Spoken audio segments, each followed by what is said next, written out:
Entonces, continuando, 20 de marzo con las clases de aparato digestivo, vamos a ver lengua, que lengua, una parte muy importante.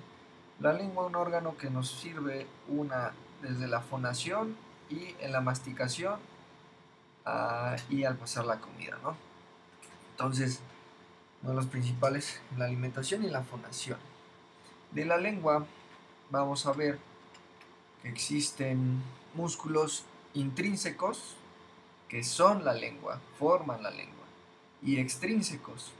Los extrínsecos son que fijan, no son parte de la lengua, pero ayudan a fijarlo, ¿no? Entonces, solo por mencionar, los músculos intrínsecos de la lengua, aquí se mencionan lingual superior, lingual inferior, vertical de la lengua y transverso de la lengua.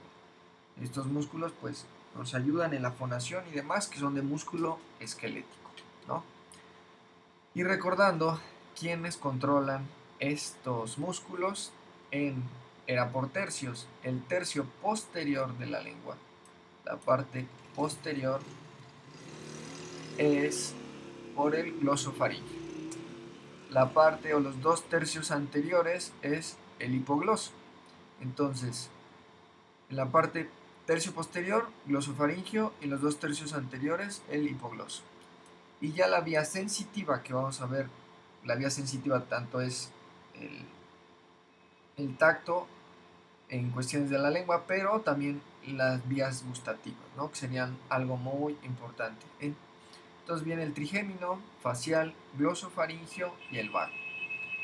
Entonces, de los músculos extrínsecos tenemos,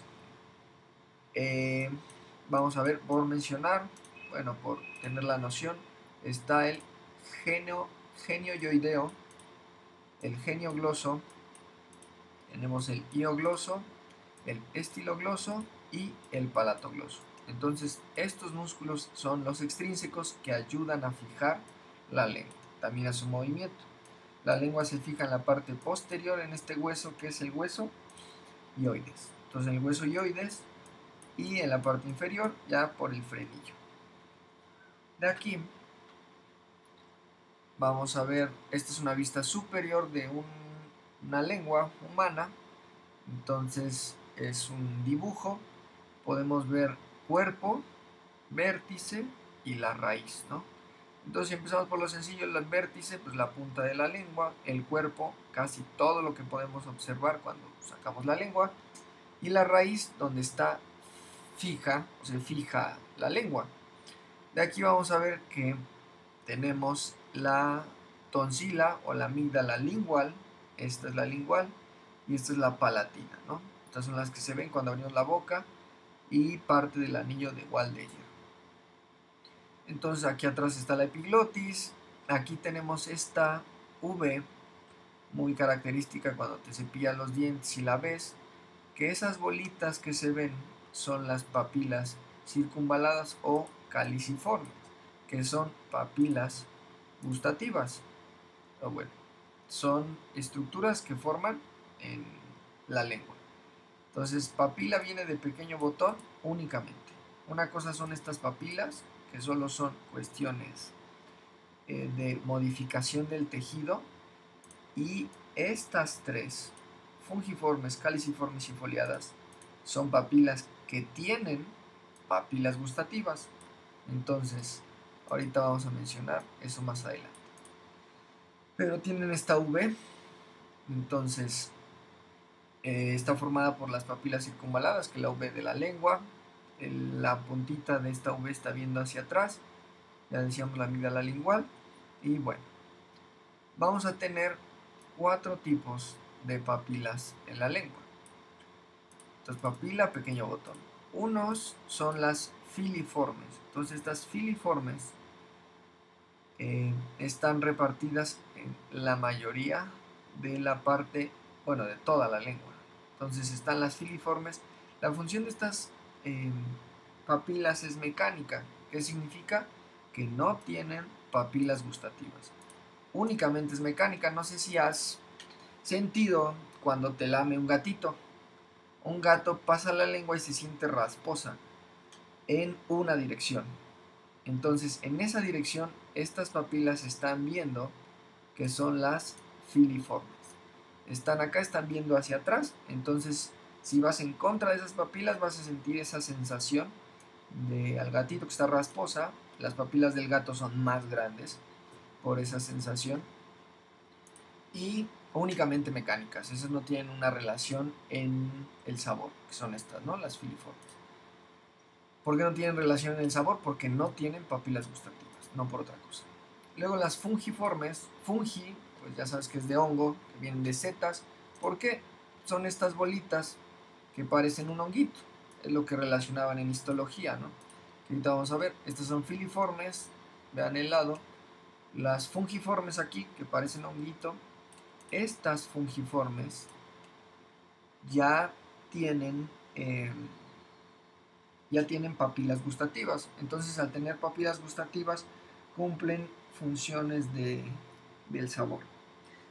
Cuando las ves en la lengua, ves como pequeños puntitos rojos.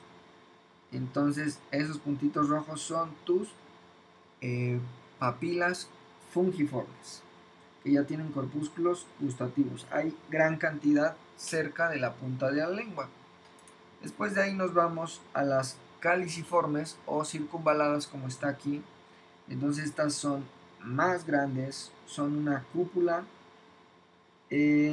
Está más o menos, hay de entre 8 y 12 papilas ahí en la V que mencionábamos, en esta parte de atrás. Entonces, si las vemos en grande, aquí está la circunvalada o caliciformes. Hay una hendidura, que aquí está la hendidura de esta papila. En ese espacio hay una gran cantidad de papilas gustativas o bostones gustativos, como aquí lo refiere, ¿no? También hay glándulas linguales, que, bueno, si quieres, glándulas serosas de von Ebner. Entonces, estas ayudan, secretan y limpian de manera constante para que puedan volver a sentir, así digámoslo, otro sabor. Entonces aquí están las papilas caliciformes, vean esta hendidura grande y estos pequeños puntitos acá son los corpúsculos gustativos. Aquí están las glándulas serosas. Entonces, caliciformes, aquí las vemos en una caricatura, un dibujo. Igual la hendidura, son más grandes y recuerda que están en la parte de la V. De 8 a 12 son las que vas a tener. Y por último, las papilas foliadas. Entonces, estas papilas foliadas están en los bordes de la lengua. Entonces, al estar en los bordes de la lengua, bordes laterales, se dice que tienen una gran cantidad de papilas gustativas. Entonces, estas son las foliadas y aquí en algunos animales es en la zona en donde más pueden percibir diferentes tipos de sabores. Entonces, repitiendo, células filiformes son únicamente mecánicas, están en la mayoría de la lengua. Este no se mencionó, es un epitelio estratificado, plano y está muy queratinizado. Entonces son pequeñitas en toda la superficie de la lengua, el dorso de la lengua. Las fungiformes, caliciformes y foliadas tienen papilas gustativas, por lo que perciben sabores.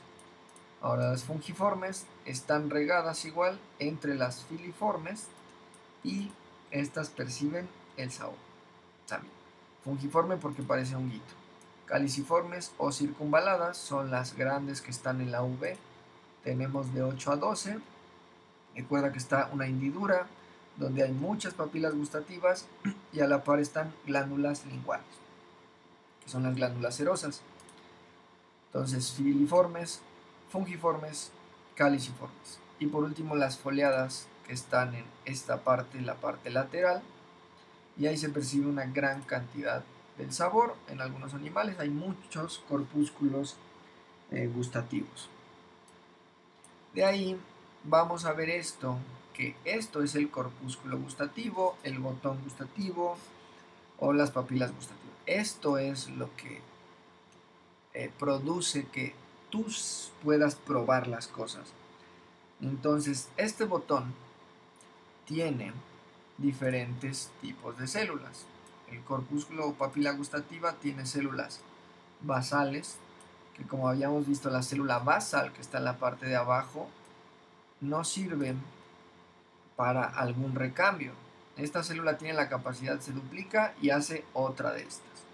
Se duplica y hace otra de estas, ¿no? Sostén, sensorial o la que se necesite. La célula de sostén, como lo dice su nombre, únicamente le da soporte a las estructuras. Y las que nos interesan son las células neuroepiteliales, que es un recambio. Bueno, se recambian cada 10 días. O sea, cada 10 días tiene que haber nuevas por estas células basales. Entonces, todo esto se llama corpúsculo gustativo. Tienen un poro gustativo por el que llega a través de la saliva las sustancias. Estas microvellosidades detectan la sustancia que haya llegado y dependiendo qué sustancia sea, son los receptores que se van a activar ahí. Se activa el receptor, la célula sensorial despolariza y manda la señal a la vía inferior. Y ya tú dices si está salado, dulce, está feo, o si te gusta, ¿no? Entonces, estos sabores, bueno, aquí nada más mencionar, esta es una lengua real, entonces se supone que es un corte, ya para dejar esto, foliadas, fungiformes, filiformes en todo esto, y las caliciformes. Entonces, aquí con el poro gustativo, este que se encuentra aquí a los lados, aquí adentro de la hendidura, en otras zonas en estas no, en las filiformes no, pero en estas es más característico, en estas aquí no las mencionan. Este poro gustativo, ¿cómo trabaja? Entonces, así trabaja. No vamos a ver en una manera profunda, solamente es que tengas la noción de cómo es que tú puedes percibir diferentes sabores o cómo es. Entonces, este poro, imagínate que estas microvellosidades, la parte apical de estas células, es acá. Los sabores que podemos detectar: dulce, salado, amargo, agrio y umami. Umami es una palabra en japonés que significa sabroso. Relacionada, bueno, al glutamato, al aspartato, y ellos mencionan queso, espárragos y tomate. Realmente yo no soy muy catador de quesos, pero pues algo umami o exquisito, sabroso, pues no lo sé. No sé estas cuestiones todavía, pero yo creo que la gente que sí se dedica a esto sabe, ¿no? Entonces, estos sabores son en sí son los principales. De acá, las sustancias que van a llegar a este poro y lo van a tocar, que producen una respuesta por estas células, se llaman sustancias sápidas. Entonces, la sustancia sápida es una sustancia que produce una estimulación en estas células, ¿no? Las células sensoriales, precisamente, específicamente, no las de sostén. Entonces aquí no te pierdas, solamente tenemos en el primero dulce, umami y amargo, ¿no? Amargo, dulce y umami. Este tipo de célula o esta célula, que son las células sensoriales, tienen todos estos receptores. Entonces, para detectar amargo, dulce y umami, su vía es similar, pero tiene que activar diferentes receptores. Para el amargo es el T2R, para el dulce es este dímero de T1R2 y T1R3, y para el umami es T1R1 y T1R3, ¿no? Entonces, cuando una sustancia llega y se acopla a su receptor, vean este como que tiene una forma rara, este es un cuadradito, este es un rombito, si fuera un círculo, demás, tiene que encajar. Ya que encaja, está unido a esto que se llama proteínas G, desencadena una respuesta, la fosfolipasa C, y luego el inositol difosfato pasa a ser inositol trifosfato. Esto va a liberar calcio y activa canales de sodio que liberan también calcio, manda una respuesta que va a activar el receptor que te va a decir, esto es amargo, o esto es dulce, o esto está sabroso, ¿no? Esta es una de amargo, dulce y umami. En el ácido y el salado tiene que ver los canales de sodio. Pero aquí vamos al ácido. El ácido, la cantidad de hidrogeniones, si te acuerdas del pH, el pH potencial de hidrógeno, entonces una cosa ácida tiene una cantidad de hidrogeniones mayor. Estos hidrogeniones lo primero que van a hacer es bloquear el conducto de sodio. Pasan a través de unos conductos específicos a la célula. Ya en la célula promueven la entrada de calcio y el calcio lo mismo. Neurotransmisores que van a la vía y te dice esto está ácido. Y para el salado, bueno, hay una cantidad de cloruro de sodio mayor, esa sal entra, estimula la liberación de calcio y lo mismo, neurotransmisores. Entonces, de esta manera es como tú pruebas las cosas. Una sustancia sápida va a producir una despolarización de las células sensoriales. Esa despolarización específica, dependiendo de lo que sea, va a estimular una vía diferente que va a decirte en vía nerviosa está amargo, dulce, umami, ácido o salado. ¿Sale? Entonces va por esta vía nerviosa. No olvides estas tres tienen papilas gustativas dentro. Y las filiformes son únicamente mecánicas, como las del gato. Si no has agarrado un gato, pues te lo sugiero. Y la papila gustativa tiene 3 tipos de células. La que nos interesa, neuroepiteliales, que cambian cada 10 días. Aparte de las estructuras, raíz, cuerpo y vértice, diferentes, la V, la amígdala lingual que ya habíamos mencionado, ¿no? Este es un corte, bueno, una muestra anatómica. Este es un dibujo en zoom y nada más. Entonces, ya como conclusión, viene esto que son los sabores. Ahora, para que no quedes en la duda, todos los sabores, como hay papilas gustativas en todos lados, todos los sabores se detectan en toda la lengua, pero hay zonas en que se puede detectar más cierto tipo de sabor, que son estas mencionadas. El amargo en la parte posterior, el dulce en la punta, el ácido en las partes laterales y el salado en la parte anterior y lateral de la lengua, ¿no? El umami en toda la parte dorsal de la lengua y umami, lo que significa delicioso, sabroso en japonés. Mencionaban un sexto sabor que busqué dice Universidad Estatal de Oregon, Estados Unidos, que es el almidón. No sé si está reconocido, pero el sexto sabor es una posibilidad, ¿no? Que sería el almidón, que tú sabrías. Entonces, hasta aquí de lengua. Cualquier duda o aclaración me la haces mencionar, de favor.